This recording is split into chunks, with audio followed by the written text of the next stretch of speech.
হলো এই যে হাড়টা ভেঙেছে, হাড় ভাঙা মানে এক সপ্তাহের মধ্যে ট্রিটমেন্টের দরকার, তুমি সেটা করতে পারলে না। আমি এই ছিলাম। তাহলে এই যে হাড়টা কবজিটা সরে গেছে, দেখছো সবাই হাড়টা কবজি সরে গেছে, মানে হাড় ভেঙেছে ভিতরে। হ্যাঁ হ্যাঁ যে ছেলে, 4টে ছেলে হারবার সর্বভারতীয় তৃণমূল দলের অভিষেক ব্যানার্জি, তার নেতাকর্মীদের হাতে এই সাধু সন্ন্যাসী অপদস্থ তাকে প্রহার করে হাত মুচড়ে ভাঙা হলো।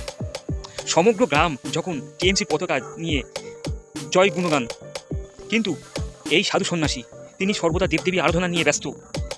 এর মধ্যে বিন্দুমাত্র টিএমসির গুণগান ছিল না। এই অপরাধে এই মানুষটাকে, তাকে এই দেখছেন এই হাতটাকে কিন্তু ভাঙা হয়েছে। আজ এই সাধু সন্ন্যাসীর কী অপরাধ ছিল? তার মারাটা কি এটা ঠিক ছিল?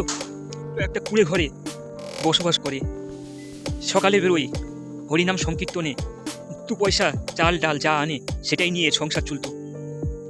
শুধু অপরাধ ছিল সে টিএমসি ঝান্ডা নিয়ে বেরোতো না, তার মুখে একটাই বাণী, ভগবান শ্রীরামচন্দ্রের জয় শ্রীরাম।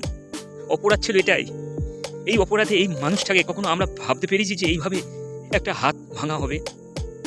ভগবান বলে কিছু আছে, দেখলেন তো অভিষেক ব্যানার্জি, আজকে তোমার পরিদশা সমস্ত মানুষ কিন্তু দেখে নিয়েছে।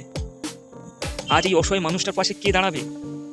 আমরা চাই আমাদের মাননীয় নবাগত মুখ্যমন্ত্রী শুভেন্দু অধিকারী, আপনি এই ডায়মন্ড হারবার বুকে এই মানুষটার পাশে একটু দাঁড়ান।